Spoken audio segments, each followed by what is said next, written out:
there, I'm Nerdy Edits, and despite Pokemon Scarlet and Violet being extremely flawed games, I've enjoyed every second of playing them. So much so that I put out an almost 2-hour long video on my first playthrough of Scarlet. And thank you for the support in that video, by the way. As of me writing the script, it's currently sitting at just under 750 views, which means a whole lot to me. But enough of the sappy crap, because I'm not done with Pokemon Scarlet. As of beating the game, I only had a little over 100 Pokemon, and there's a total of 400 in the dex. Well, technically, but more on that later. Today's video will go over my journey to complete the Pokedex, beat the post-game Ace Tournament mission, and will show the struggle of going up against the special 7-star raid events. Let's get started. But don't forget to like and subscribe. I'm trying to hit 1,000 subs before the end of 2023, so any support on the video is really appreciated. So in order to get through everything in the post-game in the most concise way possible, I'm going to need to go a little out of order in regards to how the events actually transpired. After my own personal Ed Sheeran concert, Clavel called me into his office along with Penny, Arven, and Nimona to thank us for saving the Paldea region from Sada's time machine. He gives us all Master Balls, and then top champion Geeta enters to thank us as well. She reveals that she's organizing a tournament for the Academy students and staff to battle it out to see who can come out on top. Me. It's gonna be me. In order to get Geeta herself to participate, she tells us we have to rematch all of Paldea's gym leaders in her place. I would actually put off doing this post-game mission for a little bit and plan to only complete it once I'd finished the Pokedex. But once I realized you have to beat the tournament in order to unlock 6 and 7-star raid battles, I decided to knock it out. Though I gotta admit, these fights were a pushover for me. All the gym leader rematches and battles in the Ace tournament all have a Pokemon around level 65, and my team were all over level 70 at this point. Plus my Skeledirge, Poblano, was now level 100 and fully competitively trained in order to help out with the higher level raid battles. All in all, it took me only about an hour and a half to reach Geeta in the finals of the tournament and take down her terrible team once again. After the tournament, the biology teacher Jacques called me and warned me about the high-level raid battles that have been giving people trouble. I assumed that this meant I now had 6-star raid battles unlocked, but it turns out I had to do a handful of 5-star raids and then the 6-star raids would unlock. But either way, that's the post-game mission complete. Now on to the real task at hand, completing the Pokedex. So in total, there are 400 Pokemon in the Paldean Pokedex, and by the end of the main story, I only caught 126, so I had a long way to go before completing the dex. First group of Pokemon I want to talk about are just the regular Pokemon. These are the Pokemon I need to catch, train, and breed in order to fill out all their dex entries. When it comes to catching Pokemon, I would usually set a goal for myself which would require traveling to a specific point on the map. And while I travel to that point, I would catch any Pokemon along the way that I didn't already have. And since I was in the post game, I had access to every kind of Pokeball I could ask for. So while some Pokemon gave me more trouble than I think I deserved, catching all the regular Pokemon in the game was more tedious than difficult. Now when it comes to grinding my encounters to get any evolutions that I needed, this was a piece of cake. After finishing the post-game mission, I got access to 5 and 6-star raids, which give out a ton of experience candies. I literally had hundreds of large and extra large candies that made level up evolutions incredibly easy to deal with. The next group of encounters are the ones I had to breed for. While there are no Pokemon in Scarlet or Violet that can only be obtained through breeding, there are a handful of encounters that are significantly easier to obtain this way. Applin, Slackoth, and Pineco are all Pokemon that can only be found hiding in trees throughout the overworld. While spotting them in the trees isn't too bad, actually finding the trees where they spawn is incredibly annoying. Thankfully, I found one Applin in a raid battle that I had already evolved into Appleton, and I caught Slacking and Fortress in the wild. So after putting them into camp with my Ditto for a little bit, I got the tree dwellers way faster than if I had sought them out in the overworld. Next up are the weird Pokemon. The ones that take a lot more than just catching and grinding in order to add to the dex. First up is Gimmighoul and Goldango. Gimmighoul is a weird little gremlin that can be found in the overworld in 2 different forms. Chest form, which can be battled and caught, and roaming form, which runs away when you interact with it. Any way you encounter it, you will get a random number of Gimmighoul coins afterwards. In order to evolve Gimmighoul into Goldango, you need 999 coins. This sounds very daunting, but it's actually much simpler than it seems. By finding all the fixed locations of chest Gimmighouls, you're guaranteed to get around 900 coins. And during my playthrough, I collected around 200 mainly from the roaming forms that respawn every day.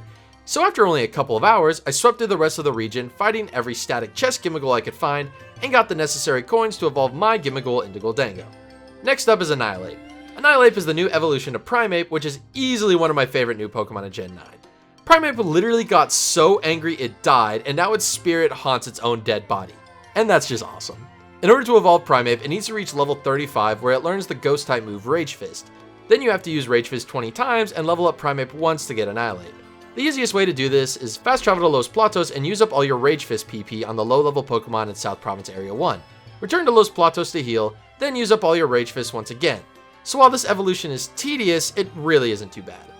The next evolution is also easy, but there's no way in hell anyone would be able to figure this out without using a guide. King Gambit is another new evolution of an old Pokemon, that being Bisharp. In order to evolve Bisharp, you need to defeat 3 other Bisharp in battle. But these can't be any regular Bisharp. You need to defeat the Bisharp that spawn in the middle of several Pawniard. These Bisharp are guaranteed to hold an item called the Leader's Crest, which regular Bisharp won't spawn with. The best way to find the Leader Bisharp is to head to the Bamboo Forest in North Province Area 2 and make a Steel-type encounter sandwich. After a short trip through the Bamboo Forest, I was able to find all the Leader Bisharp I needed and evolve my Bisharp into King Gambit. The last group of encounters I can get without outside help are the 5 legendaries in the game. First up is the extra Koraidon in Area 0. While the Koraidon you travel with throughout the main story officially becomes yours after defeating the AI Professor in Area 0, you're also able to catch the more aggressive Koraidon you fight at the end of the main game. This doesn't add a new entry to the dex, but it will become important in the next section of the video. The other 4 legendaries, Wuqian, Qianbao, Tinglu, and Qiyu, are sealed away by several stakes in the ground sprinkled throughout the region. After pulling all the stakes tied to each of the legendaries, you'll receive a message saying a seal was broken somewhere. After finding the respective seal, the legendary will emerge and you are able to catch them. And while you could find the stakes and their respective seals all on your own, if you complete the history course at the academy, the teacher, Ryford, will mark the locations of where the legendaries are sealed away on your map. After adding the 4 ruinous Pokemon to the dex, I now have all the dex entries that can be filled out in Pokemon Scarlet. So that means I'm all done, right? Wrong! At this point, there are 33 Pokemon unobtainable without outside help in Pokemon Scarlet. Those being the Violet exclusive Pokemon, the other 2 starter evolution lines, 3 trade evolutions, and 1 Pokemon that only evolves when using the Union Circle feature with other players. Under normal circumstances, getting these Pokemon would have been an annoying and long-winded process. But since I was streaming while completing the dex, it really wasn't too bad. While streaming the postgame, I had a few Violet players in chat willing to help me get the Pokemon I was missing from my game. We all got into a Union Circle together, which let me evolve my Finizen into Palafin. Afterwards, I went into Area 0 with them, which let me encounter the Violet Paradox Pokemon in my game without trading. As if they already weren't helpful enough, they even traded me some of the version exclusives I needed, as well as Scizor, Slowking, and Sprigatito, which was a huge time saver. Huge thanks to Nathan Peeman and Andrew 2005. Y'all were a huge help, and if it weren't for you guys, it would have taken me forever to finish the dex. But even with their help, I still had a handful of version exclusives left to get. Thankfully, there was a very easy method to get the ones I needed.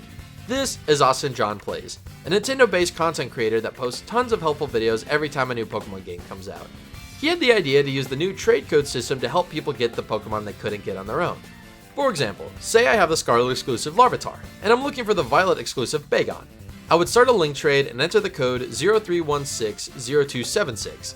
316 is Larvitar's Paldea Dex number, and 276 is Bagon's. The game will then search for a trade partner, and hopefully will find someone with a Bagon looking for a Larvitar. So while there is a bit of luck needed to get matched with the right partner, this saves a ton of time when trying to finish the dex. Hell, after catching the duplicate Koraidon, I hopped into a link trade and immediately found someone willing to trade their Miraidon. If you want to use these codes to help fill out your decks, I'll leave a link to the Austin John Plays trade codes in the description below. Once I had all the version exclusives, trade exclusives, and the other 2 starter evolution lines, I had officially obtained all 400 Pokemon in the Paldea Dex. I showed off my completed dex to Jacques, got the shiny charm, and received the certificate proving I fully completed my Pokedex. So that's it, right? I fully completed Pokemon Scarlet and Violet?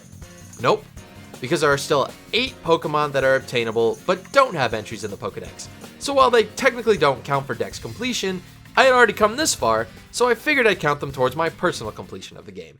The first of these Pokemon is actually one I got way before beating the game. In Koskarafa, there's an NPC willing to trade you a Jotonian Wooper for a Paldean one. After the trade, all I had to do was get the OG Wooper to level 20 to get everyone's favorite goofy boy Quagsire. Next up is Berserker.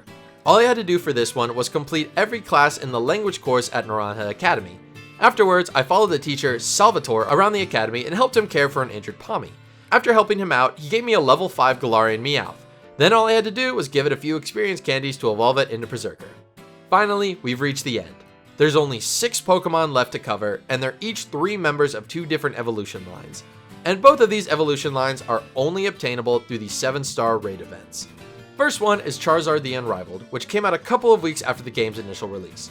Unfortunately, I wasn't able to stream either weekend this event was available. On the first weekend, I hadn't yet unlocked 6 or 7 star raids, and on the second weekend, I was sick. Thankfully, I do have this clip of me catching the big bad Charizard. For this event, I ended up getting really lucky and managed to defeat it by myself. Granted, I had a fully competitively trained shiny Azumarill, which helped a lot, but even with the type advantage, the big lizard was a huge pain to take down. But no matter how difficult the Charizard raid event was, nothing could have prepared me for the following 7-star raid event. Cinderace the Unrivaled. I'm feeling pretty confident in my ability to solo this with my Azumarill, but I would love for people to join and be able to also get the Cinderace. Yep, there's Cinderace. Alright, I'm feeling pretty good. Yeah, my Azumarill has Belly Drum, Play Rough, and a Shell Bell. But yeah, be on standby though, because I'm probably gonna lose this at least once. No, come on! There it goes. And that's the shield breaking. Yeah, with 3, I think we got this. We got close with 2. I think with 3, we're good. Yeah, that was pretty bad. But it's okay. It's okay, we just try again. Oh, come on! Yeah, this is stupid hard. Spatra was what often soloed very decent build. Ooh. We could try that. We could try it as Patra.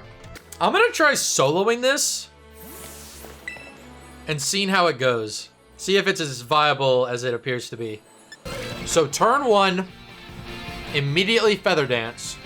And also because of my ability, any stat boost that Cinderace has, I get. But yeah, honestly, that's the closest, I've been to knocking this thing out. Even when doing a raid with you two. So the Espathra method is definitely the way to go.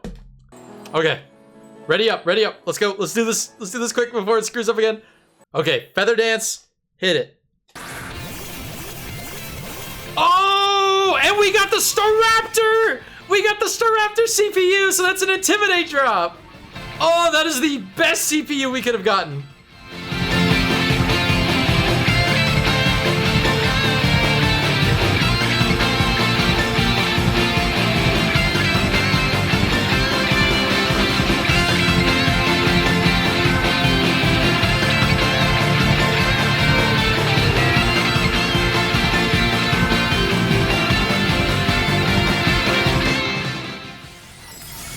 Double terrestrialized Lumina Crash spamming Espathras.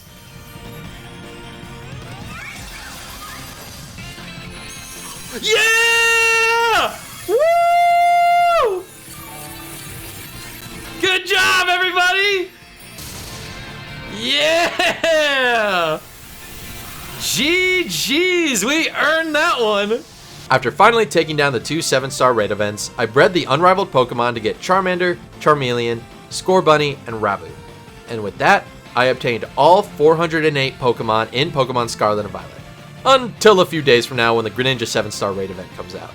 Hey y'all, it's Editor Nerdy here at 1 o'clock in the morning the day this video goes live. Due to some procrastination, the Greninja raid is actually happening tonight as of this video going live. So when I say this Thursday for the rest of the video, or a few days from now, I'm actually referring to tonight. So yeah, be sure to tune in, 6 p.m. Eastern Standard Time for the stream where I will take down the Greninja raid. All right, thanks.